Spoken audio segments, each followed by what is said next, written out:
Vince versus The Dark Knight Rises. Hey everybody, I am Vince of Geekvolution, and welcome to Vince Versus. Vince versus what? Vince versus the thing you guys have been waiting for a long time to hear, apparently. It didn't occur to me that I should make a video about this, since Cap already did. But apparently people have been asking about my opinion. They say, Vince, what's your opinion on Dark Knight Rises? So I said, okay, here's a video. Anywho, here really is the video. Not joking. We're going to do this right now. Alrighty. I really like Dark Knight Rises. I thought it was a good movie. I'll be honest with you, I don't think it was as good as Dark Knight, but I do think it's a good movie. I do think it's a worthwhile movie, and I think it's a movie that fans can be maybe satisfied with. It's not a perfect movie by any means, but it is definitely a good movie. There are things in which it is, I would call it a, considering the caliber of movie that is normally put out, you can call this a sophisticated movie. And the only real reason why I even take issue with part of this movie is that Nolan made some mistakes along the way that heretofore I had considered him above. But first of all, instead of just jumping right into the things I didn't like, let's talk about the things I did like. I'll acknowledge that everybody has a problem with Bane's voice, or that a lot of people have problems with Bane's voice. I don't personally care. I do think it was a little bit of an audible issue. I was having trouble actually understanding some of the things he said, but through context clues, a lot of the times I understood what the issue was. So, or what he was saying, the crux of the matter that he was getting at. I thought his voice was really interesting, so much so that Cap and I have even kind of poked fun at the voice a little bit on one of our podcasts. I thought, what I really like about Bane is that with the mask, what I really like about Tom Hardy's performance is that you get a lot through his eyes. There is definitely a lot of emotion, and it's not just a guy who's insane and trying to rip people apart. It's not just a crazy man. A lot of the time when people think of Batman villains, that's all they think of, is just a crazy guy who's trying to destroy things. But I think we get an interesting physical performance from Tom Hardy from here up. Yeah, I find it impressive that he was able to give us something that we could really latch onto, despite the fact that he had this impairment. Now that's something that I want to applaud people for. It's like, people are applauding the actor for Judge Dredd for saying that he's not going to take off the helmet. I personally don't care if somebody shows their face at some point in a movie, but if you're Dr. Doom, you ought to have your mask on. If you're Bane, you ought to have your mask on. You cannot go through 95% of a movie without a mask on, because that's an issue for me. You can't do that. If your character demands it, then you should be, as an actor, you should have an integrity of performance. You should think that what is going on is more important than who you are as an actor. The character is more important than your physicality. The character is more important than your presence on screen. You bring something to the character. The character does not bring something to your career. Although the character does bring something to your career, but it only happens if people respect you for that performance. So therefore, Tom Hardy, Nolan, I applaud you for doing something that an actor ought to do, and therefore I should not necessarily have to applaud you for doing something that should be common practice.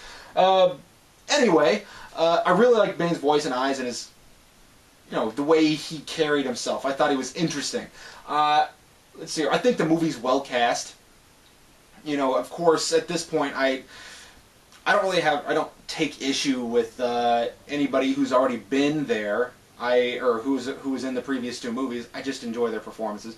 And then we have, I feel like we had the right people for each part. Now I think some parts got shortchanged, but we'll get there. I do think the lady that played Talia did a good job, although I think that she could have had some more to do on screen that would have made her more interesting.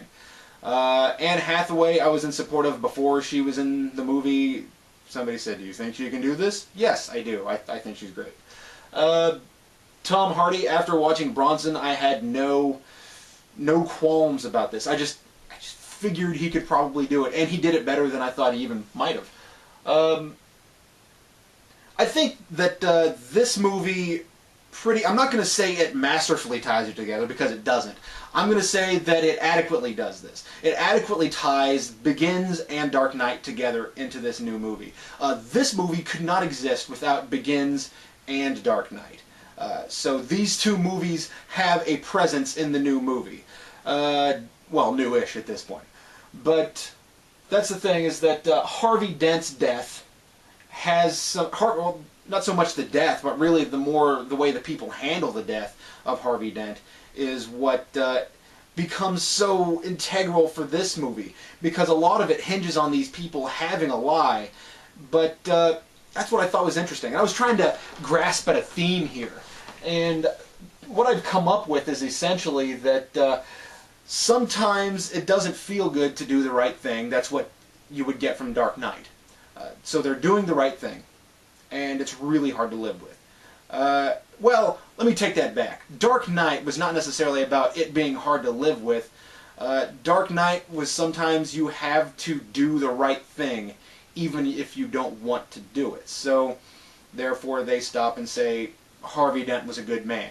This is what the city, this is what the public needs, so this is what we're going to give them. And in this movie, there is fallout from that. So even making a right decision can sometimes hurt you. Sometimes a lie... Okay, let me back up real quick. I think that some people might be feeling right now, but Vince, how can you say that? How can you say that a sequel to a movie can potentially, or at least partially, contradict a point from a previous movie? They're two different beasts. Yes, there is a continuity issue, but I think when you really boil down to it, having a right choice, supporting the making of the right choice is fine. But sometimes I think it's okay, especially if it's an interesting point, to say that the right choice can be harmful in certain ways. It's almost saying that these are the things you're going to have to live with. Your life is not going to turn out as happy as you would like it if you have to make a difficult choice. That's the point, is having to deal with difficult issues. The difficulty being that there is a lot of emotional fallout for Gordon having to say that Harvey Dent was such a great guy after what he did in Dark Knight. That's hard for him. And he has to try to keep that concealed, and he every so often will make the choice, no, I'm not going to read this speech. So, speech about Harvey Dent and the criminal activities that Harvey Dent had done. I do enjoy Gordon's performance quite a lot. Because that's the actor. I do enjoy Gary Oldman's performance as Gordon. Again, I have no issue with people who were in the past two movies being in this one. They did fine. John Blake. John Blake, to my understanding, is catching a lot of flack for being reasonably superfluous. But I gotta say, I like John Blake's performance. In fact, halfway through the movie, I went, well, or as soon as they said that he was an orphan, I thought, of course, this guy is supposed to be the Robin of the film. I really liked the new spin on Robin. I do not care that he's not a member of the Flying Graysons. I do not care that... I don't have a problem with that. I don't need the exact thing that was on the page that made Robin come to life on the page. It's a different medium. It's a different continuity. Let's do something different. So we do. That's the point. And I have my little notes here. I will say this. I do think that they should have said Dick Grayson at the end. Dick Grayson or Tim Drake, one or the other. Because, and this isn't just me being, oh, I'm a fan and I would know that. Well, here's the deal. Saying Robin at the end of the feature, I'm sorry, spoiler warning, I'm saying that John Blake's name is actually Robin at the end of the movie. It's nuts. That's pandering to people who are not necessarily fans. Batman and Robin is part of typical popular culture.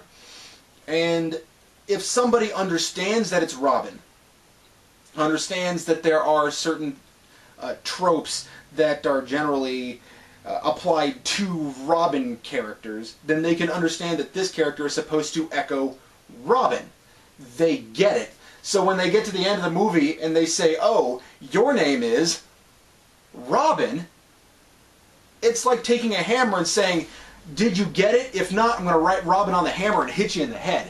If you said Dick Grayson, then the fans can have a little pandering to them. You shouldn't pander to somebody who is largely ignorant of the source material. If all they know is Batman and Robin are the dynamic duo, then it really does not matter. You should not pander to them. They're not the ones who are coming to this because of fanfare. They're coming to this because of a passing interest. Or maybe they really like Dark Knight and they wanted to see how Dark Knight Rises is going to turn out. That annoys me. They should have said Dick Grayson or Tim Blake. Because I do feel like I'm being beat over the head with an issue. Did you get it? If not, here you go. Anyway, moving on. I really like this idea of the next Batman. I am pulling no punches. This is completely spoiler. I'm so sorry. I really like the idea of the next Batman. And a lot of people don't. They're saying Bruce Wayne can be the only Batman. I don't know why they're talking like Nixon. But I think that Bruce Wayne... Here's the deal. Bruce Wayne's story arc is essentially about how crippling of a life Bruce Wayne leads. In order for Batman to exist, Bruce Wayne had to be there. But in order for Bruce Wayne to be Batman, Bruce Wayne has to ruin his life. Bruce Wayne doesn't understand that there's a line somewhere between himself and Batman. He doesn't understand, or that he can't really mentalize. He's kind of all or nothing. He just jumps in, feet first, and if he drowns, so be it. That's the thing. That's solely what the interaction between Alfred and Bruce Wayne in this movie are. Is Alfred trying to say, please, Master Bruce, please come back to being a regular person, or at least understand that you can't save everyone. You're going to destroy yourself. Now, Alfred does have a little bit of stock in this because he has seen the death of the parents, and he really doesn't want to see the death of the son. And to some extent, a person can blame themselves for being the sole survivor of a great catastrophe. So, not to say that he should blame himself, I'm just saying he could blame himself. So therefore, we have reason for Alfred to stick around and be the mentor for Batman. He has personal stake in it. And I do think that Alfred has a connection to the city to some extent because he spent a good portion of his life there trying to help people who are trying to benefit the city. So in other words, if Alfred sticks around to help the city, then he is in some way paying homage to the people that he worked for and the people that he grew so close to, those being the Waynes. Now, I really don't think that Bruce Wayne is mentally suited to be Batman. Why? Because he is a man who's going to self-destruct. When I say that he jumps in, all or nothing, feet first, here we go, he hurts himself. At the beginning of this movie, we even see signs of physical damage. This is not Superman. This is a man who has an obsession that he doesn't know how to reconcile, trying to take care of himself and his estate, and trying to save the city. Everything by the end of this movie is just piled into it, and Bruce Wayne's life is in shambles. Now, John Blake, being the new Batman, I do feel that John Blake is a good reason, or a good thing to be Batman, or a good person to be Batman, rather. Reason being is not necessarily Bruce Wayne. John Blake is not the Batman that we want to watch a movie about. John Blake is the guy who we would want to be Batman. Why? Because the myth is already set up. Now, Captain Logan did point out to me, because I told him this, or how I felt about the movie, and he did point out to me that people think Batman are dead, so if there's a new Batman, therefore, or if they see a new Batman, they can at least believe that he's not, or they would think that he's a different guy because Batman's dead. Batman is a bat. He is a myth. And this is what I have to say to that. Batman is a myth to some extent. People know that he exists. People are perfectly aware that he exists. Some people are aware that he's a man. But we are so close to Batman because of Begins that I feel that it's hard to separate ourselves from the public mind. Seeing Bruce Wayne as Batman, seeing Batman die, does not necessarily mean that Batman's dead. I think that this is a good chance for John Blake to pull on the whole Dracula idea and just make him, or pull on the symbol, and people say, Batman's back. Well, that's not the new Batman. And if the guy is effective at fighting, then if the guy is effective at being a creature of the night, as Batman has been prior to John Blake taking over the mantle of Batman, then he will set a precedent for people to believe that he is Batman, or for people to believe that Batman is not dead. So I do think that John Blake has this mental part of him that says that he can be, he could be a defender of a city. Why? Because he understands. During the movie, we see John Blake throw away a gun because he's so disgusted with what he'd just done. And then later we see him with a gun again. I think that what that's really telling us is that he understands that there is a need for somebody to protect the city. And for a guy of meager means, they have to use weaponry. They have to use lethal means because there's no other choice. They don't have the financial backing to really have non-lethal weaponry. So, when he becomes Batman, that's like giving the keys to the kingdom. Now, I think that we can have John Blake be the new Batman to a certain extent. I think John Blake can be the new Batman. I don't think he can be Batman by himself. That's what Alfred's for. That's why Bruce Wayne and Alfred have had a large split here, and why Alfred is going to be satisfied with deciding as to, or Alfred would be satisfied knowing that Bruce Wayne's alive. Alfred would be satisfied with that.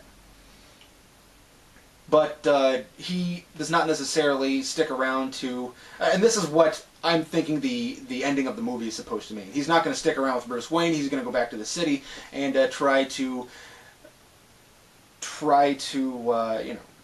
pay homage, as I said earlier, to the deaths, or to the Wayne family, by trying to keep up their mantle, trying to do what they set out to do to begin with, which is protect the city.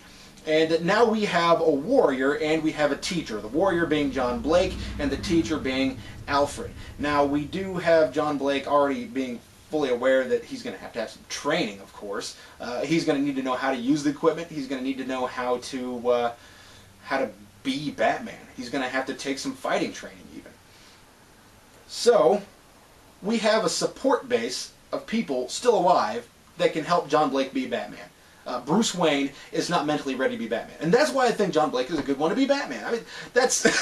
I've said Batman so many times in this. It's like I'm saying Mufasa. Batman, Batman, Batman. Ooh. So, now here's some of the things that kind of bug me about the movie. I do like the movie, and here's some things that bug me about it. I feel like this movie has a significant portion missing from the middle of the movie. I feel like starting from beginning to end, there is some things in this movie that I feel are reshot to condense it down. Maybe not reshot, but they can't be the first choice. I don't feel like this 8-year sabbatical between then and now is done for, or between Batman becoming inactive and Batman becoming active again. I don't feel like this was the original choice. It's kind of apparent that it wasn't the original choice. In fact, if you look at Dark Knight, when you see Batman being, or when you see Alfred and Batman and all these people talking about this battle's going to last forever, the Joker says that they're bound to do this forever. Alfred says that, I believe Alfred says this, that, well, Batman's using theatricality and now other criminals are going to use theatricality, and some people just want to watch the world burn. So therefore, more people, more of these theatrical criminals are going to start coming out of the woodwork, because Batman has set a precedent for it. So none of that carries over into this movie. Essentially, the fact that Batman has become inactive and Gotham PD has been able to pick up the slack and really clean out the city's corruption and everything, and most of their criminal element, I just find that to be slightly hard to buy. That Batman's Batman has zero presence, and GPD has been able, or GCPD or whatever it is, has been able to really be that effective. I don't believe that. I could believe that Batman was going to be, or that Batman was helping Gotham City Police, but not necessarily being the omnipresence that he was between the time of the beginning of Begins, well, the beginning of Batman's inception, and the end of Dark Knight. I don't believe that Batman could just cut it off. It doesn't make any sense. He would have to operate a little bit more secretly now, because he's considered a public menace. But that's the thing. I don't think that makes any sense. I do think that I can put aside my suspension of disbelief long enough to watch this movie, but that's a problem. I like the idea that Bruce Wayne spent more time trying to funnel money and research into this device that's going to help Gotham City thrive. I'm fine with that, because that makes sense. He's not spent that 8 years completely inactive. He's been doing stuff. But I just don't believe that he could put aside his Batman-ness and just believe that Gotham City is going to be perfectly well taken care of by GCPD. I just don't think that's something that he would have done. The opening scene made no sense. The opening scene with Bane. Why, if you are an agent, let's say you're a bodyguard, let's say you're a member of the CIA or whatever, if you have a guy that you're trying to protect, why, even if they're handcuffed, why would you bring political prisoners on board with the person that you're trying to protect from them? Why would you do that? If the people who want to kill him are on board, even if they're captured, why would you do that? That makes no sense. I just don't believe it. As soon as I had to start pretending for a minute that they managed to do an mid-air transfer of bodies, whatever. Essentially, if they can latch onto a plane and start destroying it, I could believe that they could send a person into that plane to grab the other guy. That makes more sense to me than the political prisoners. Now, maybe this has happened before, but it seems like an extraordinarily bad idea. Bad idea on the part of the people who are trying to take care of the scientist. It just doesn't make any sense. Bruce Wayne being inactive for 8 years, I already said that. Alright, the biggest things that we needed more of. We needed more stuff between Bruce Wayne and Talia in order for that romance to blossom. And also in order for that romance to blossom, we needed more between Bruce Wayne and Talia in order for her to be trusted enough with his super awesome device that's going to help Gotham. This stuff is just shoved onto Bruce. He doesn't necessarily lead up to this. It's not organic. It's plot points so that we can move it along. They give you just enough so that when it gets to the end, you'll have a oh moment when you finally realize that she's Talia. That's an issue. You need more. You cannot just believe that it's satisfactory in order for Talia to be a romantic interest, and you cannot just believe that it's satisfactory for it's not present. It's hardly there. The fact that it's in the comics that they're a romantic interest is not good enough for the movie, because the movie is a different continuity. It's a different character. It's a different reality.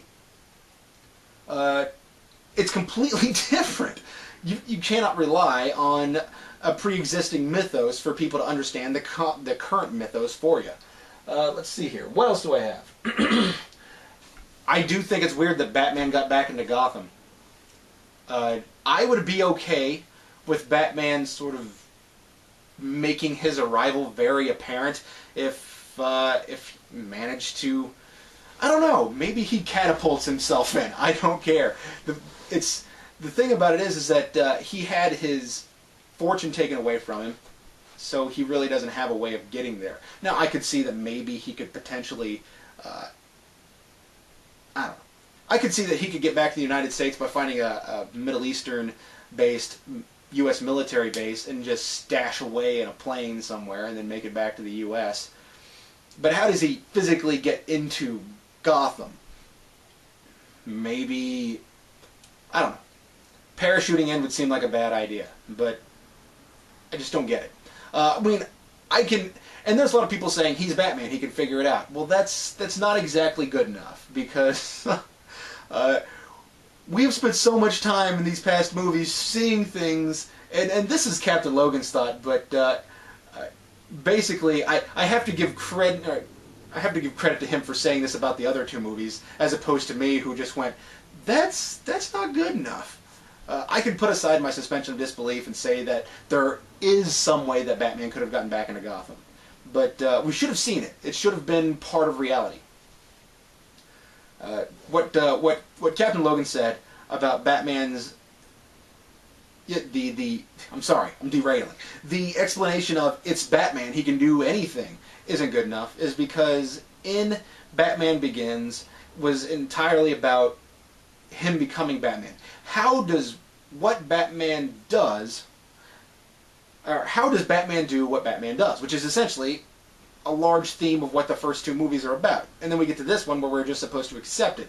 Now, maybe Nolan thought that it was okay because he set this precedent that Batman can do anything, but he's also set a precedent in this movie that Batman has severe limitations. His fortune is gone, and his resources are in Gotham. It's difficult to really rectify that. I'm not saying that Batman can't, I'm just saying we should have seen how he did. There is a significant portion of this no man's land portion of the movie being missing. Where is this? I read an article somewhere that said one of the problems with the movie is that why would the Gotham City Police Department have such a ridiculous idea as let's all march together and let's all get trapped together? And he has a good point. But the thing is that during this movie, you see Gotham City Police Department using gangland tactics. We need to see more of the gangland formation of No Man's Land. When the city is cut off, how is the city divided up? When the city is cut off, how are these people surviving without food, without water? When the city is cut off, what law enforcement is there? People have to develop some sort of tribal existence. Maybe gangland isn't even the right way to say it. Maybe it's this tribal existence that's sort of formed by gangs. And the police department is, in essence, a gang. So we need to see more of that in order for some of this stuff to make sense. I do like what we see. I just feel like we need more building up to it. Now, to some extent, I can see that, or I believe that Nolan is saying that you will follow me if I give you enough breadcrumbs. Yes, but that's just because we want to see you succeed and not necessarily because what you're doing is the most sensible thing to do. By taking out a lot of the elements and the explanations, what we really end up with is a basket full of breadcrumbs. But we need all of the things that connect them together in order for it to be a full loaf of bread. Does that make sense? So, Talia and Selina, the romance between Bruce and those two women is partially founded. Now, I've already talked about Talia. Of course, I'm giving an entire spoiler review. So, at the end of the movie, when they end up together, Selina and Bruce, that makes no sense to me. That makes no sense at all. I understand that they have this sort of uneasy alliance, but I don't feel like it's really set up a romance. And I do feel that Catwoman, through her kissing, through her posturing, does use a little bit of sexuality in her favor, or at least to try to get things in her favor. But for the most part in the movie, she is just an effective cat burglar. She is good at what she does, and that's why she is capable of helping Batman. But I do feel that she will use her sexuality to a small extent, because of course I said it's not a main theme in the movie, so don't freak out. But to a small extent she will use it with Bruce, because there's not many ways to get to him other than that. This is just tossing ideas out there for why they ended up together, but I don't feel like it's a true romance. That's my point. Alrighty. Well, it looks like I've gotten to the bottom of my notes. I haven't timed this, so I have no idea how long this has been. But thank you for watching Vince Versus. Thank you for being interested in my opinion on Dark Knight Rises. I hope you guys find it interesting. I will give you guys my final thought on Dark Knight Rises. It's a good movie. It's a satisfactory end to a trilogy. I think that Nolan really did manage to put a real cap on this. I would say that this movie is not necessarily an opus to Batman. I will say that this movie is extremely ambitious, but there are significant portions that are cut out, or that are either cut out or omitted or rewritten so that they wouldn't have to be in the movie. But as I said, you end up with a basket full of breadcrumbs instead of a loaf of bread.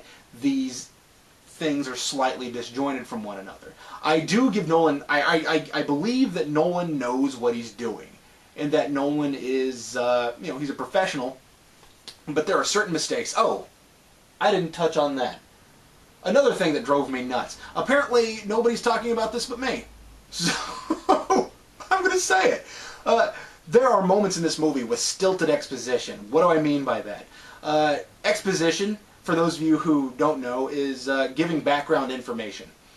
And there are varying ways to do this, but Catwoman's exposition, and I don't want to sound like I'm just nitpicking, but I do believe that this is a serious issue. This is a storytelling mistake, and this is a unprofessional mistake. This is a rookie mistake, is what I mean to say.